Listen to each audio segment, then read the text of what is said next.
I'm here with a friend of mine named Scott, and he was diagnosed with multiple sclerosis how many years ago? Was in 2007, so 7 years ago. Okay. So I'm going to ask you a few questions about this and just kind of share your journey with those who get to listen to this. First, I wanted to ask you about what was the first symptom that led you to seek help.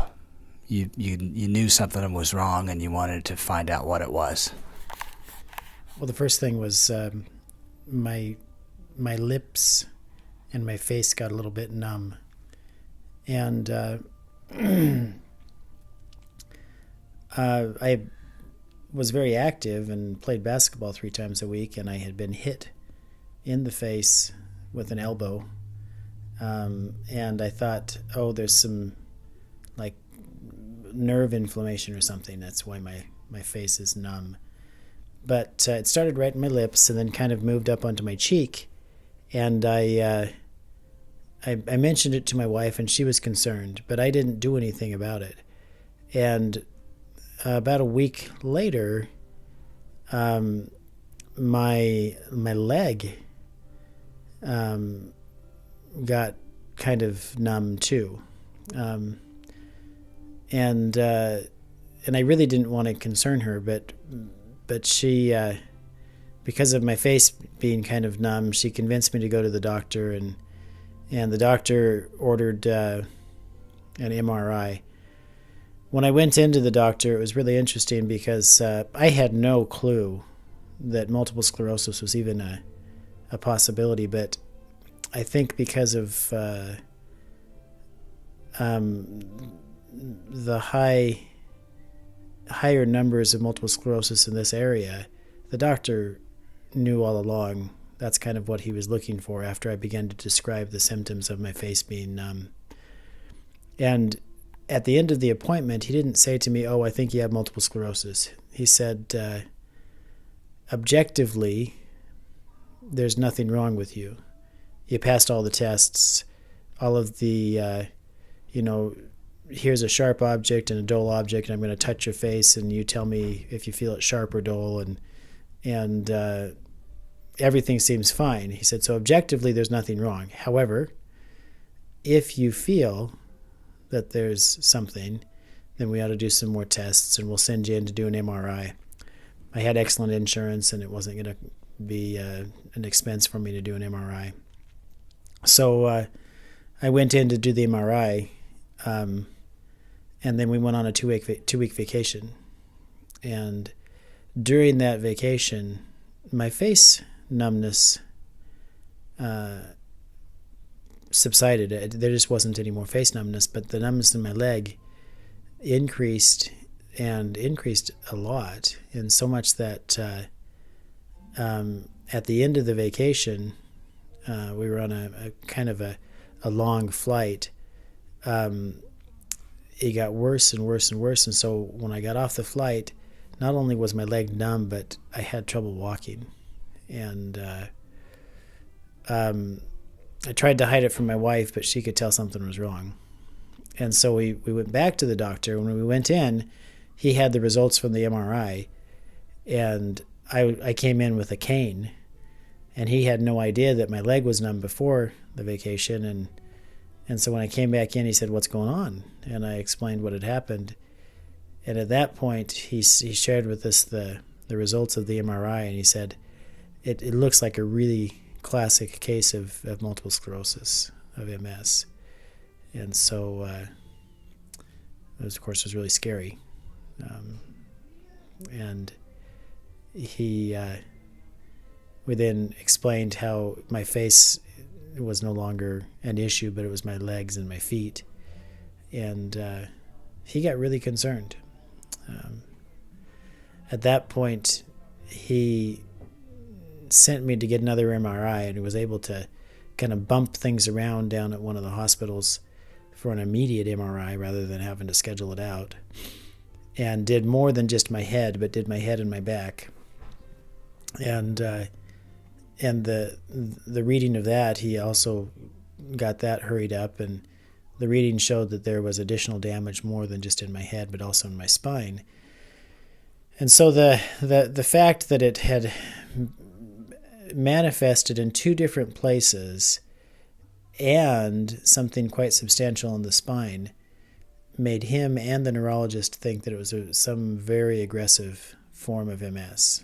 And so the next day, they sent me to another hospital, and I had an infusion of 1,000 milligrams of steroid, something similar to prednisone, for each day for 3 days.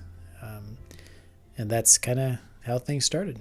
And I then was walking with a cane and having trouble walking, but hoping that it wasn't going to progress beyond that. Tell me what you and your wife and your family, I imagine you shared it with them. Was it a scary time? What was going through your minds trying to understand what MS is, I imagine? Well, my wife had actually heard of it before. I really hadn't, but she knew someone who had MS, and her only experience was that they got MS, they went downhill really fast, and then they died. She didn't know anybody else who had MS, and I had not too long before that, maybe 6 months before that, met someone who did have MS but wasn't, but was still leading an active and healthy life. But I'd forgotten about that until a little bit later on. But really, what came to us was that she was scared, and I basically just thought, there's very little I can do to control it. Whether I have 2 days or 2 months or 2 years or 2 decades, it's not something that I could really control. And so my goal is just to make every minute and every day worth whatever it needs to be, and I just began to move forward. When I shared with my family, my extended family, I sent an email and just shared with them that I had MS, but I still had the goal that I was going to run a marathon, because I was a runner at the time, and so they shouldn't be concerned. Of course, my wife read that email, and she secretly went off and cried, because she thought, when it hits this guy that he can't do those kinds of things anymore, then how is it going to devastate him? And so she was more concerned about how the psychological blow would be when I really realized that I had this terrible, terrible, debilitating illness. But she hid that from me. She didn't let me know till a couple of years later, when I did run a marathon, that she didn't think I would ever be able to do that. So that was kind of what the initial response was for both of us. So it's been 7 years now, and as I've known you, there have been some difficulties and challenges, and I know your feet are sensitive, and but just kind of walk us through, how are you doing now, and if you had any flare-ups in that time period, and what those may have been. Well, I guess the good thing to share is the kind of the initial progression. Right off the bat, right off the top, when I was diagnosed, I did have trouble using my feet and my legs. And the doctors were really concerned, because they couldn't tell if it was just sensory or if it was motor. Because if there's just a different sets of nerves that are affected, but if there were motor nerves that were affected, it was going to affect my life a lot more than if they were just sensory nerves that were affected. So initially we weren't sure, but as time went on, and this is over the course of about 6 months, I began to pay really close attention to why were my feet and my legs not working the way that I expected. And I began to formulate my own theories and do little tests about, why was it hard to go up and down the stairs? What exactly was it? Was it because I had no strength in my legs, or was it because I didn't have sensory feeling in the bottoms of my feet, so I couldn't tell how high I was lifting my foot? And it turned out to really to be the latter, that it was really the sensory. And it's amazing. You don't think that there's so many sensory nerves in the bottom of your feet, but when I couldn't tell how high I was lifting my foot because the sensory nerves were not working properly, it made it difficult to go up and down stairs. When I couldn't tell how hard I was pushing on the ground, it made it difficult to walk. But it was because those sensory nerves that I always have taken for granted were no longer working properly. So initially, I wasn't sure if it was sensory or if it was motor that was being affected. But as time went on, over a 6-month period of time, it went from, and I've often described to people, if you fall asleep on your arm, and so the circulation is cut off, and your arm gets pins and needles and kind of falls asleep. Well, initially, when you try to move your arm, it almost doesn't respond. It's hard to move it. And I've had times in the past where I've had to grab my arm with my other hand, and this isn't MS related, but I've had to grab my arm with my other hand and pick it up to try to get the circulation going again. But then after the circulation starts to go, then it starts to hurt. And then there's a very quick progression from it hurts to then there's kind of a buzzing sensation in your arm. And then it goes to almost as like there's just little pinpricks, pins and needles, until right before you've got full use and circulation back in your arm. There's just kind of just a mild, I guess, burning sensation. And that progression happened in my legs and my feet over the course of 6 months. So initially, it was as though I had been laying on my arm for a long time and the circulation was gone and I couldn't move it. That's what was happening to my legs and feet. But over after a month or so, that began to change a little bit, and so it was more of just a pain in my legs and my feet, and then a buzzing sensation, like it was just always, had some kind of vibrator held against my leg. It was just always buzzing, and then that kind of subsided over time, and finally to the point where I am now, where I have a constant burning sensation. It's not really overriding when I'm busy during the day doing anything. It doesn't affect me. It's just when I lay down at night and I'm not busy that burning sensation really affects me. And I suspect that the lesion that I have on my spine is a little bit to the left of the spinal cord, because it's the left side of my left leg and the left side of my right knee and my right foot where I have that continued burning sensation. And so that's kind of how that's progressed. I haven't had any additional flare-ups.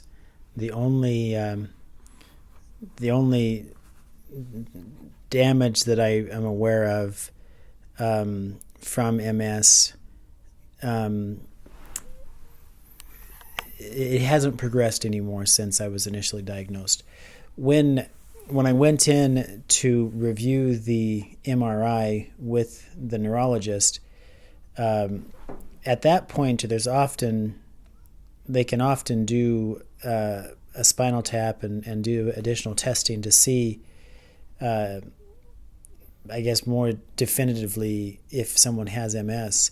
And I went in and she said there's no reason to do any other testing. This is just very classic.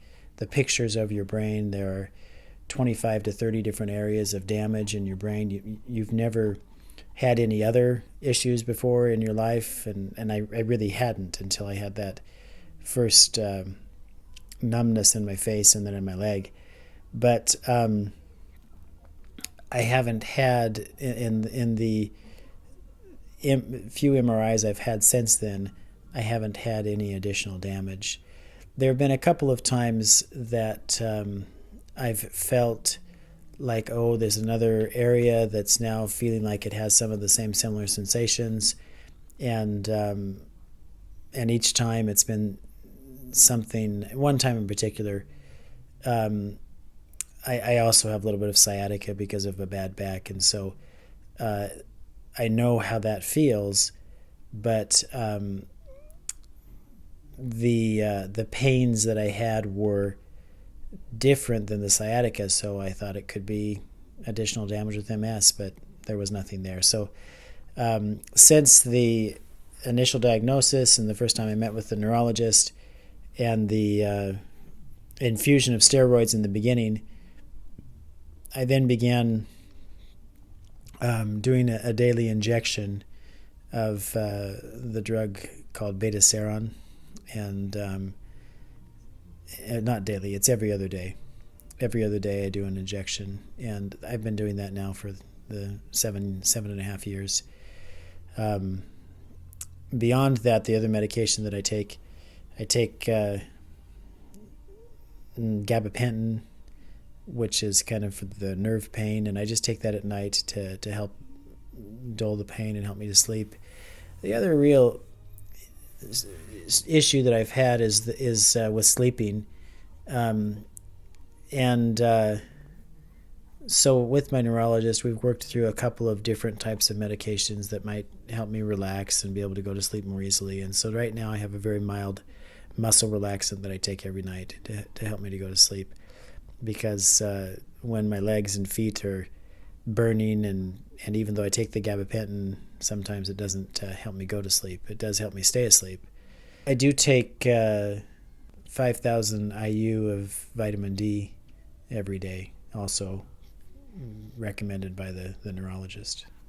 Do you have any thoughts or encouragement or words of wisdom for someone who may be listening to this discussion and maybe they just got diagnosed, or they wonder what it's like and what the future's going to be like? It is so hard because with MS, everyone is different, and I'm sure that many people who have MS but are still leading active lives hear this, but I heard often people say, oh, well, you don't look like you have MS, and it's not something that you look like or don't look like. I guess it's really more of a very spiritual advice. In a sense, we really can't control everything that we have happening in our lives. It's all in God's hands. And so I do everything that I can and everything I'm capable of to try to influence the course of MS. But in the end, just having a positive outlook that I'll do every minute, every hour, every day, the best that I can, because I don't know how many of those days and weeks and months that I have ahead of me. But it's much better to live now than to just to hunker down and to be afraid and let life pass without living it. That's the advice.